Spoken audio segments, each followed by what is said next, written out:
If you remember correctly, on the last episode, we threw the carbine kit on top of our Novritsch SSP-18, and this thing is awesome. It's super small, super compact, super sturdy, and it's cool. But during that unboxing, I also unboxed the Micro Red Dot, which they claim is BB proof. Now, Novritsch, I would love to really put this thing through the ringer and test out how BB proof it really is.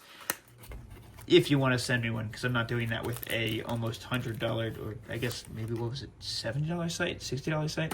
Yeah, I'm not doing that. I paid my own money for this. But if you want to send me one, torture test, would I love it. Let's take a look at what it comes with.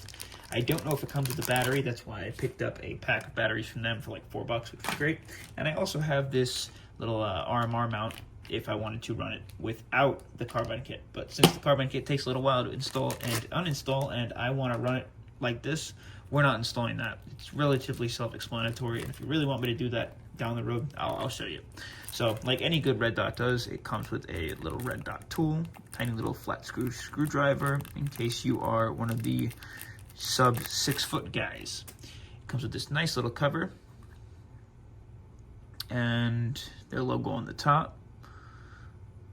Button on the side, which I assume just turns it on, and then obviously your windage adjustments. So that's what obviously this little screwdriver is for.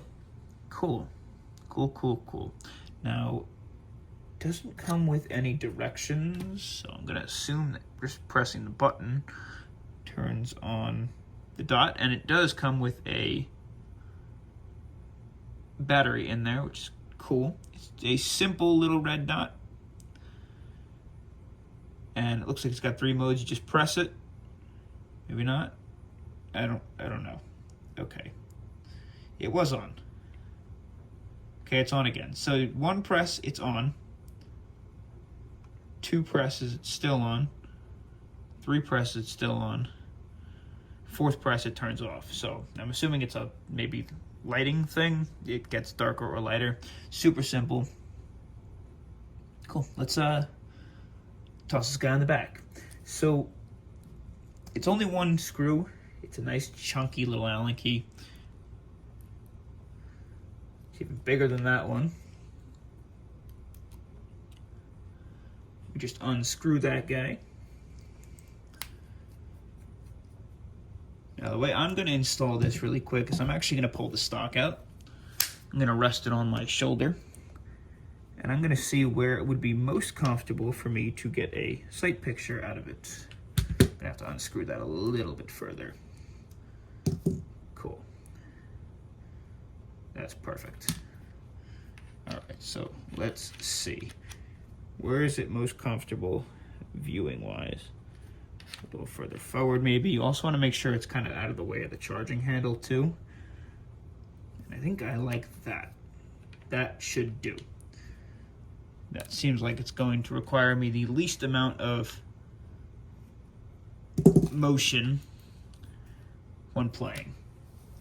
Okay, so overall, the construction seems relatively sturdy. The only issue that I do have, and maybe I'm wrong, but the design with the curve on top of the red dot. If you don't know, I'm going to explain this now. Dependent on the way that you drop a replica, they do take abuse.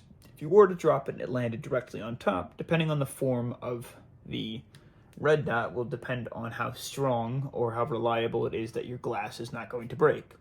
If the edges are a little bit higher than the center, and the center concaves, they tend to be stronger because it drives all of the weight of the drop down through the bars on the sides of the sight. With this rounded portion up here, all of the pressure goes to the top, so chances are the glass will probably break. However, they do recommend, or they do say that it is BB proof up to a certain FPS. I guess the only way to test that out, unless they send me one to torture test, is going to be through gameplay. If it ever gets shot, I'll let you guys know, and I'll put it in the comments below. For your windage adjustments, it looks like that's all done through the back with that little screwdriver and through the top. So you're going to want to go take that guy outside. And remember, when you do it, you're moving the BB to the sight, not the sight to the BB. And the way that I can explain that in the best way possible is if your BB is moving a little bit below where your dot sight is, what you want to do is think about moving the BB up to the dot sight. So you'll adjust the dot up, if that makes sense. It's kind of totally backwards from the way that they would originally explain that to you. And it's also super simple to turn on. It presses the button once, it goes through 3 what seems like light adjustment modes, and then you press the button again and it turns off. And it's a red dot, you know? But I guess with the pretty piece of paper you pay for is the easy integration onto the SSP18. If you were to use that little base plate, which we'll unpack now, just I'll show you what it looks like. It comes in a bunch of different colors to match your style of your SSP18. See that guy? It's awesome. Nice little machine piece of metal, and it comes with the screws necessary to put it on, and it sits nice and flush. So it's perfect. But the real selling point here is the fact that they mention that it's BB proof. I feel like that is why it's worth the chunk of change, as opposed to just purchasing a decent one like a Monstrum sight or something off of Amazon.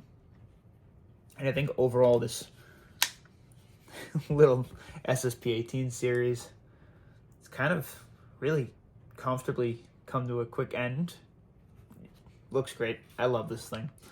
I can't wait to run it in my next game, even with maybe a drum mag.